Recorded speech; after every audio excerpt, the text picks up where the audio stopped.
We've all have heard, I'm sure, the whole Elizabeth Kubler-Ross, the 5 stages of grief. And they are denial, anger, bargaining, depression, and acceptance.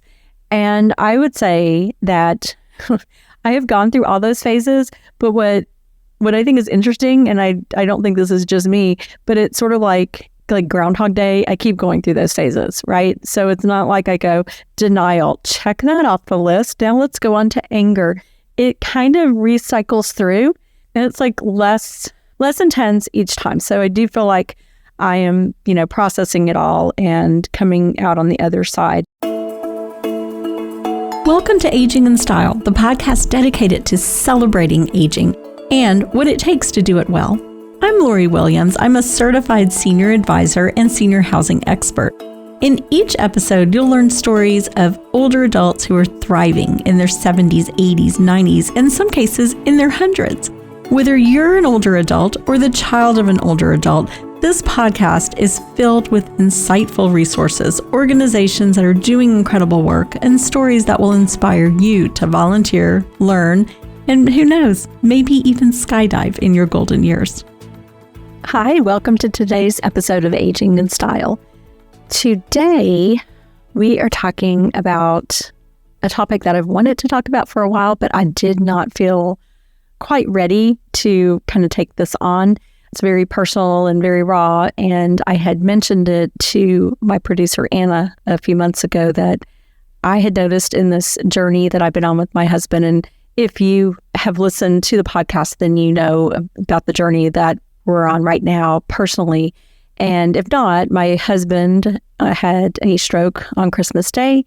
And then 2 days later, he had 3 more strokes. So he is affected on his right side. He is still in rehab and will be coming home August 11th. So it's been, a season of life where I am in the role now of caregiver, and I've counseled so many people throughout my career in this, but now I am on the other side of it, and it's a different view from this side. So you always hear about grief when someone has died, and my father died when I was younger, so I've experienced that awful grief.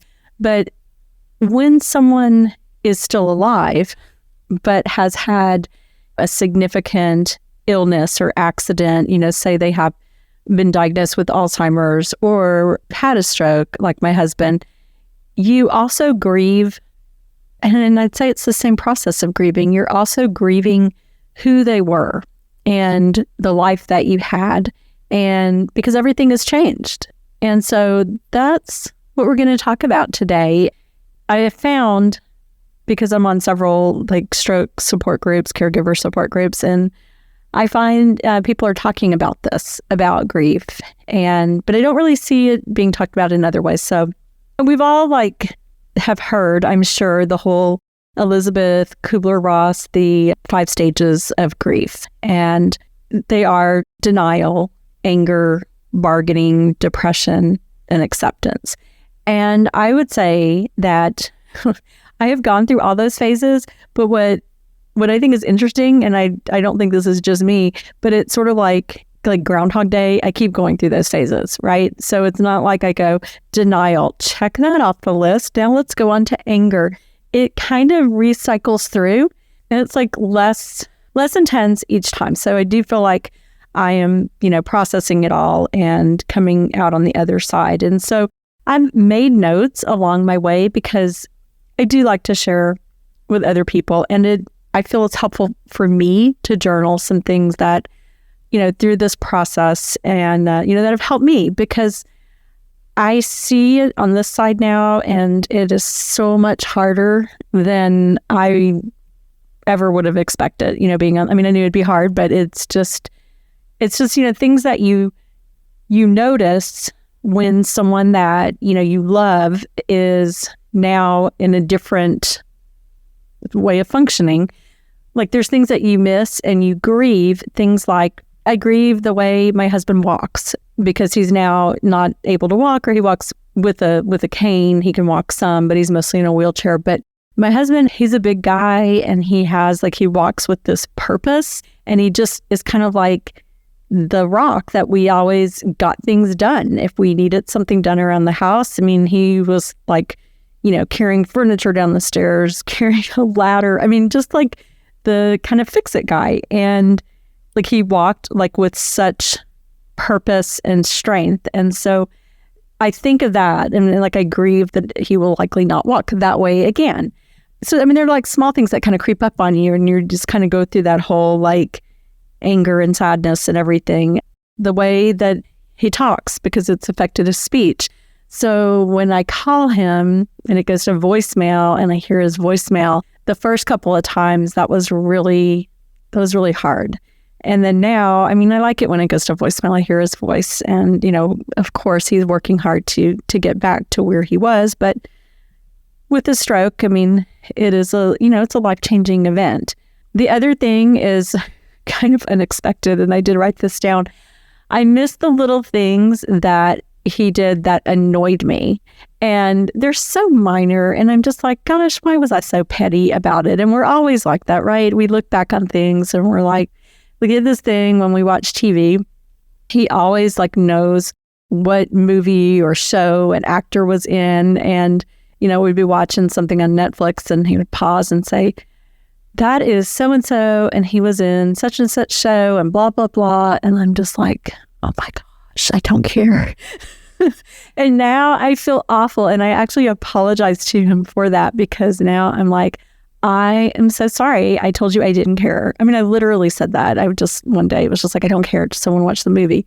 But I'm just like, I'm so sorry. I said that I do care and I want you to tell me. And funny enough, I had him home last weekend and we were watching a show and he knew who someone was and he was trying to tell me. And luckily I was like, let me Google real quick because I don't know everyone.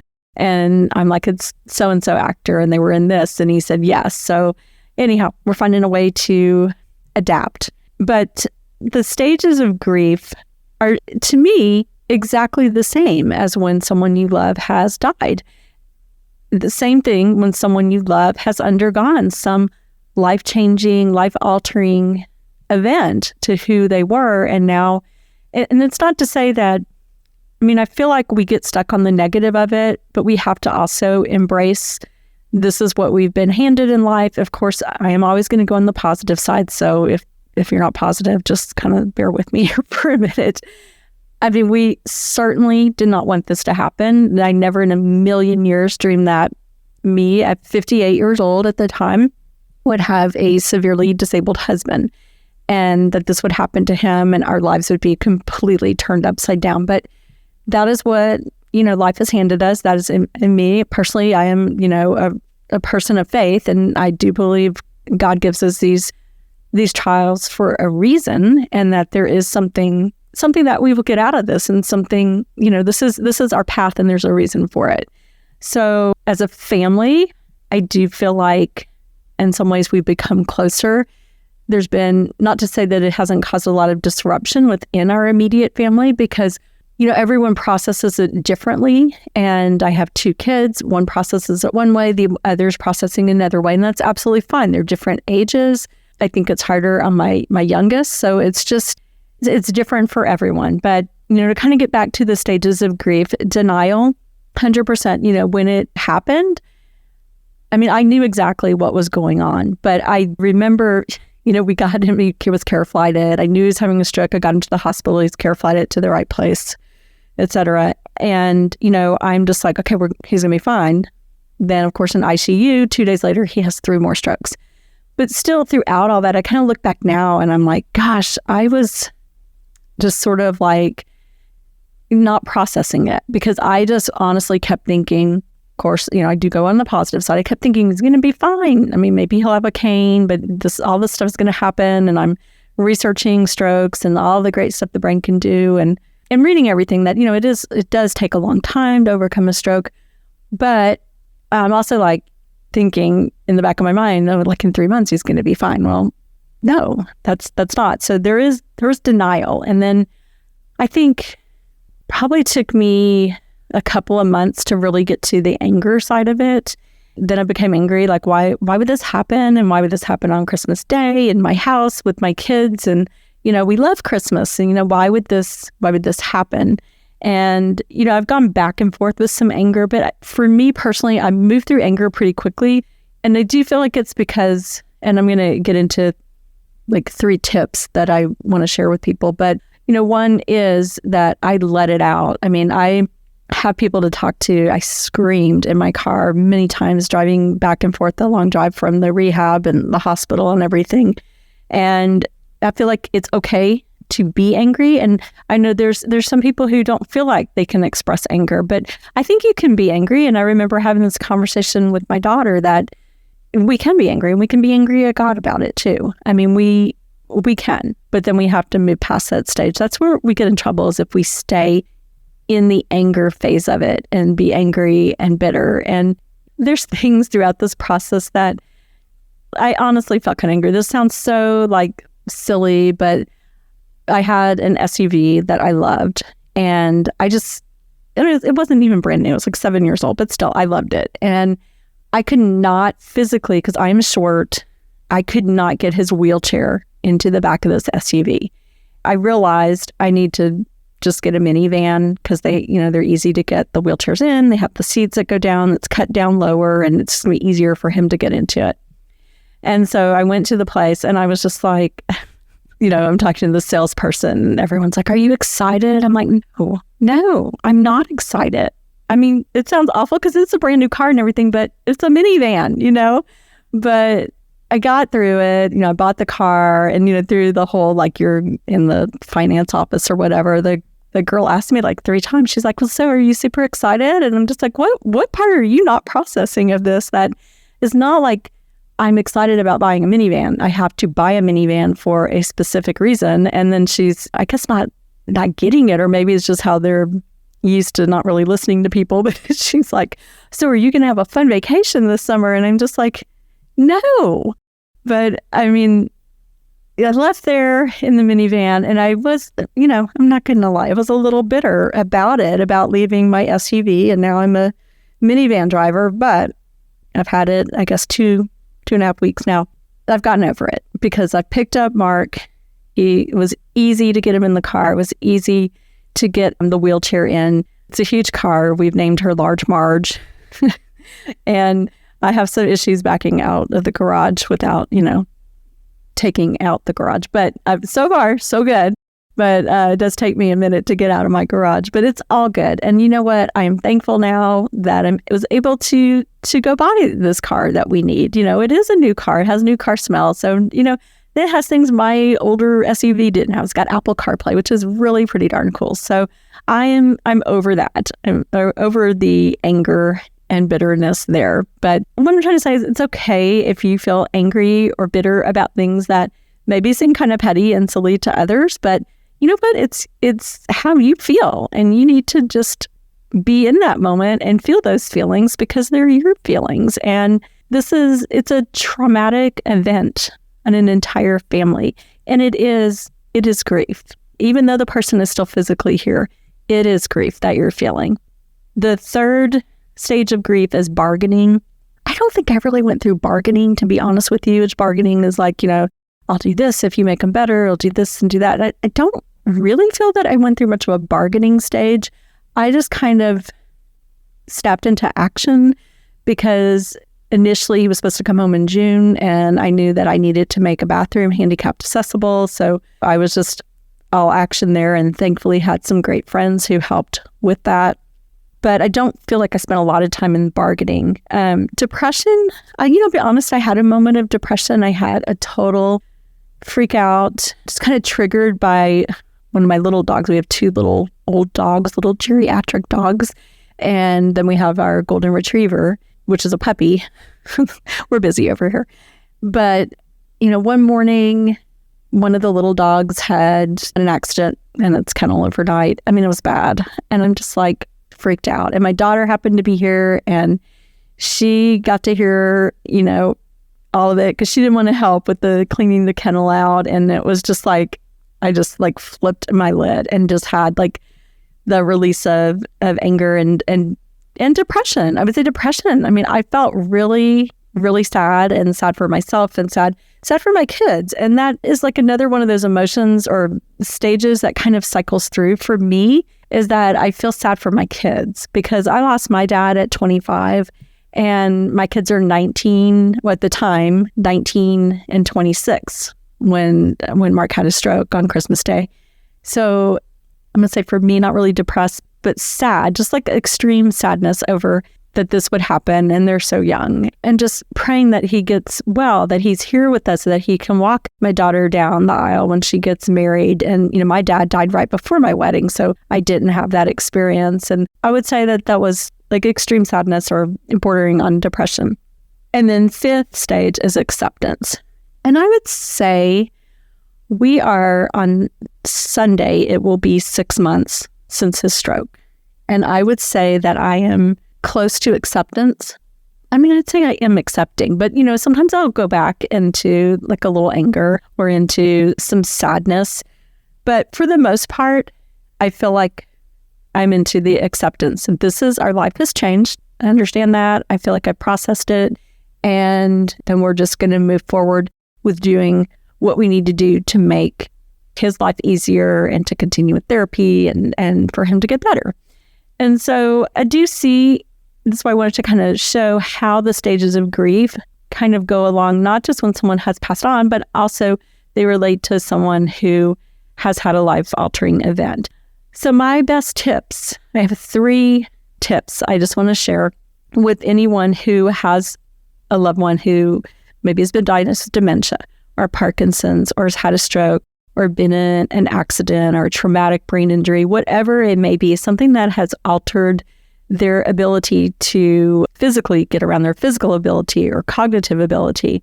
So these are my tips. And like I said, I've kind of been like putting these in the notes in my phone throughout this process. And I just wrote them all down today. And this is what I have for you. And this is what's helped me.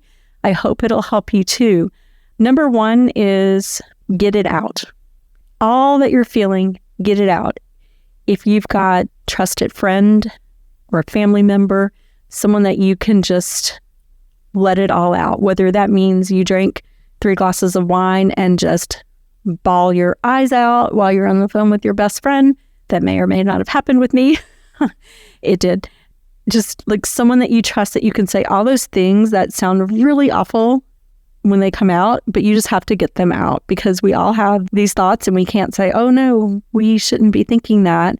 It's okay. You're in trauma and grief, and you can say it to someone that you trust and who loves you and you love them, and you know that you're safe. They're a safe person to say these things to. If you don't have that, or if you do, but another way to really get it out is to journal. And I'm usually pretty good at journaling. Throughout this, I really have told myself, let's journal more to myself, and I haven't done it. I've mostly, like when things hit me, just put them in notes on my phone. Scream in your car, scream in your garage, scream in your house if you're home alone. I see nothing wrong with that. And I just feel like it's a way to express it and get it out, and to say, you know what, this is unfair, and life is unfair, and this sucks. And it's okay to say, this absolutely sucks. And I say that to Mark all the time, because it's hard to understand him, and he'll start getting frustrated. And I'm like, dude, I get it. You need to be frustrated. That's a feeling that you absolutely should be feeling. I'm frustrated too. And this does suck, but we have to move forward together. We're a team now. We've always been a team, but we're a team in this, trying to get forward or move forward with it. And it's hard, and it's okay to say the situation sucks. It's okay. It's funny. I talked to a gentleman yesterday on the phone who was looking for a place for his mother. And he said, she's 92 years old. This is not what was supposed to happen. She was supposed to just be watching her soaps and have a heart attack and die. That's what was supposed to happen. She wasn't supposed to get dementia and have all this, she's wandering and all these things are happening. And now I've got to find a way to pay for a place for her because I have to work and not care for her. He's like, this was not the plan. And I said to him, I totally get it, but we have no control over the plans. Certainly, I did not plan at 58 and 62 that my husband and I would be on this journey. So we can have all the plans we want. There's that saying, the way to make God laugh is to tell him our plans. That is true. So I mean, you kind of have to get past that thinking that this wasn't supposed to happen. Well, sure. I mean, nobody in their right mind wants this to happen, right? But this is the hand we've been dealt, and we have to deal with it. The other thing is like to get out is that it's very overwhelming. And I will share this on my part. It's overwhelming to suddenly I'm in charge of all the things that my husband did.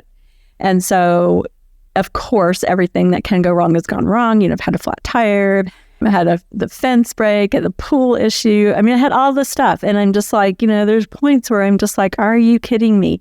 But I'm not going to be bitter about it. I have neighbors who've helped me. You can learn anything on YouTube. I'm just going to tell you, I fixed my toilet by watching a YouTube video, and I fixed my printer. You can learn anything on a YouTube video. And then you can always have people help you with things. But I will say that's another thing to get it out, though, because it is frustrating that now you're having to deal with these things.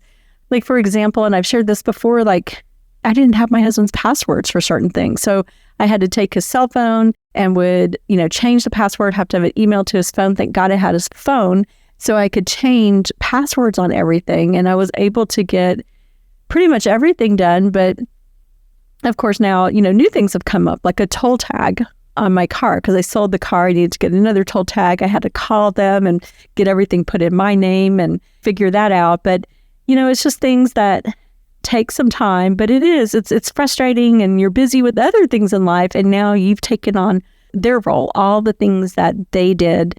I've told Mark, I appreciate all that you did for our family. There's some things I didn't even really think about that you did, but you did a lot. And, I truly appreciate that you did it. But on the flip side, it's one of those things that is overwhelming to the person who now has to do all their stuff and the other person's stuff. So get that out. You can be mad about that.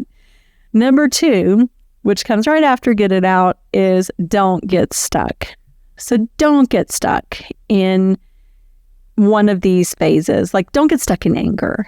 And I'm on several of these Facebook groups for stroke survivor caregivers and that sort of thing. And there's people who are so angry. They're so stuck in the anger, and they just can't get past it. That's unhealthy for you too, because our body is hanging on to all these emotions and this anger, and you're not getting it out. And I just think that that's not a good way to live your life. It's not good for you, and it's not good for your loved one that you're going to be caring for. So what I have noticed in this journey is like, there are times where I will just kind of zone out and go to the past. Think about, like, for example, I was thinking the other day, gosh, we'll never really go to Disney World like we did before. Maybe we'll be able to go, but in another way. But before, we were just like the family. We had this plan, and we were all like, running to all the parks, and we made sure we saw everything. And that's really something that probably won't happen again. There's just certain things. And then I would be in that moment and just really like thinking of all the stuff and feel really deep sadness. And then I'm like, okay, you're getting stuck in the past. You can't do that. The past is the past. We have great memories. Thank God we got to do all these things. We did a lot of fun things, a lot of trips, a lot of great things with the kids. It's going to look different going forward, but I can't sit there in that moment and be sad and depressed feeling about it, or angry. And I don't feel angry. It's more for me when I'm thinking in the past, it's more of a sad thing. But you got to force yourself out of that, move forward. Don't sit there dwelling in the past. Don't get stuck on one of those stages of grief, in the denial or anger or bargaining or depression. Do your best to move forward. And I understand people have depression, and you may need medication for that to get past that. So I'm just not dismissing that at all, but only you know yourself. So if you feel you're getting really stuck down in one spot, maybe it's time to talk to a therapist. If you're not talking to someone in your family, or maybe the anxiety or depression, maybe it's time for a medication if that is needed. And number 3, so we've got 1, get it all out. 2, don't get stuck. And then 3, find support. For me, I'm so thankful that I do have my tribe of people who have surrounded me and have helped me through all of this. I'm so beyond thankful for everyone. People that are my neighbors, people I've been friends with for years, my family, people that work in the senior living industry that I maybe I wasn't close friends with them, but they have supported me and have just been, wonderful and supported Mark. And through this journey, I have put it out onto social media. I put it on Facebook and people have followed the journey. And I initially put it on there because we have family all over the place. So I initially did it for my family, put it out there so everyone could keep up what was going on with Mark, so I didn't have to have the same conversation over and over while he was in ICU. But now I've had so many people come to me and thank me for sharing the journey we've been on and being a testament to having faith and overcoming and staying a family, staying whole and supporting each other. So I'm like, was not my intention, but you know what? I'm glad if it helps one person, maybe that's why this happened. So find your support. Find it through your church.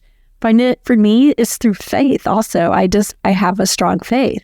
Find it through support groups. There's so many different support groups out there, whether you want to go and, meet with people for a support group in person, or there's tons of Facebook groups. And I don't say a whole lot on the groups, but I love reading them all. Like at night, I will go on to all the different groups that are stroke survivor support groups or caregivers of people who've had strokes. And I'm just like, wow, I was thinking exactly that, what someone wrote.